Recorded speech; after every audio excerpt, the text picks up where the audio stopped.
Imagine recevoir 500 € de dividendes chaque mois sans lever le petit doigt. C'est le rêve, non? Sauf que je vais t'avouer un truc qui va peut-être te faire mal. Cette stratégie dividende que tout le monde vend comme la solution miracle détruit ton patrimoine à petit feu. Dans 10 minutes, tu comprendras pourquoi 90% des investisseurs qui se focalisent sur les dividendes passent à côté de fortune. Parce qu'avec l'inflation actuelle et les taux qui bougent, cette stratégie devient carrément toxique pour ton portefeuille. Aujourd'hui, je vais te montrer les calculs que personne ne fait et surtout les alternatives qui créent du vrai patrimoine. Alors, le premier problème avec le dividende, en fait, c'est que ça donne une illusion de richesse. Et ça, 95% des débutants comprennent pas. Parce qu'en fait, quand tu possèdes une action, on va prendre l'exemple de Apple, si tu possèdes une action Apple à 150 €, le lendemain du versement du dividende de 50 cents, tu regardes ton compte et oui, tu auras bel et bien reçu 50 cents, mais ton action maintenant vaut 149,50 €.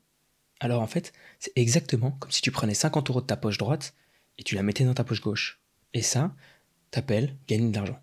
En fait, la règle brutale, c'est que un dividende, c'est jamais une création de richesse. C'est juste un transfert comptable, point final.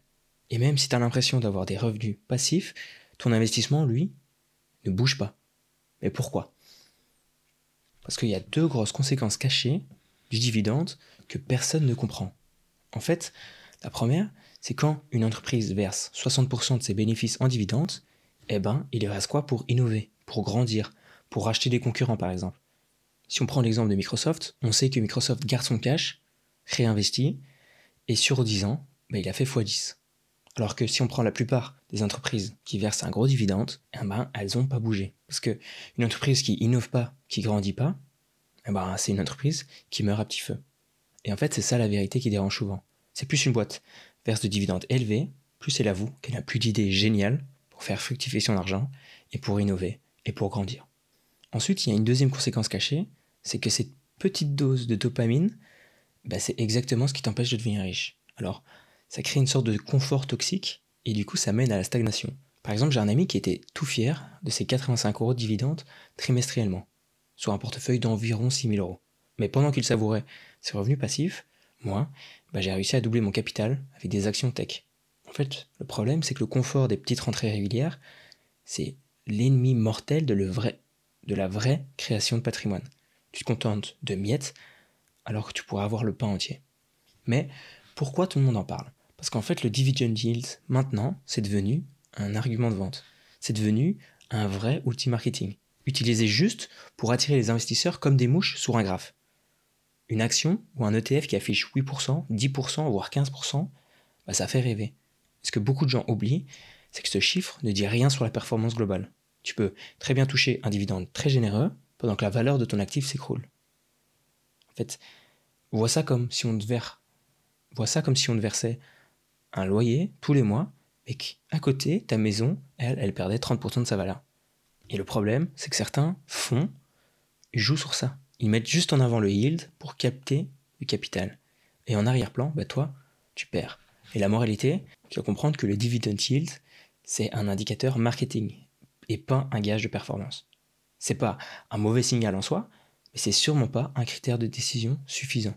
Alors, quand tu vas acheter une action, ne te base pas seulement sur le dividend yield, base-toi sur des vrais fondamentaux, comme on en parle dans plusieurs vidéos, car maintenant, comme on l'a dit, le dividend yield, c'est vraiment pas un gage de performance.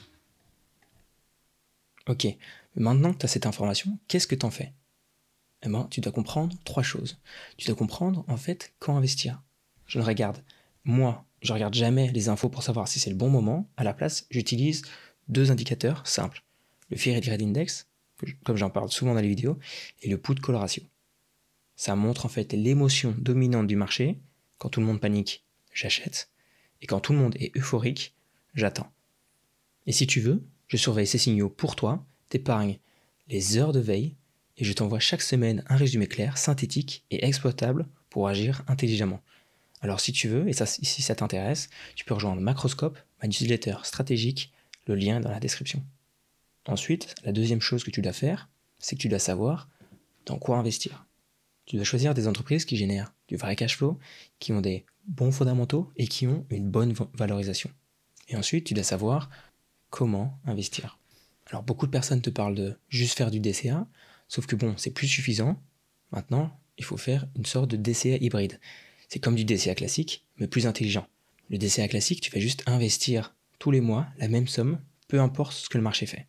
Sauf que là, c'est différent. Le DCA hybride, ça veut dire que tu vas investir justement quand on est dans des périodes où beaucoup de gens ont peur, en te basant, comme je l'ai dit, sur le Fear and Greed Index et le Put-to-Call Ratio. Et ensuite, tu vas investir par palier, en fonction de la baisse du marché. Donc par exemple, imagine le marché baisse de 5%, tu investis 15% de la somme que tu voulais investir. Ensuite, le marché baisse de 10%, tu investis 35%, etc., etc. Jusqu'au moment où tu n'auras plus de cash et en fait tu vas lisser du coup ton investissement et ton point d'entrée vers le bas, ce qui est hyper positif et ce qui, statistiquement, va t'amener de meilleurs résultats.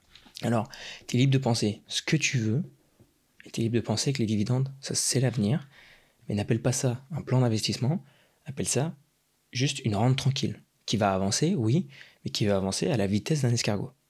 Et si t'es pas d'accord, les commentaires sont bien évidemment ouverts.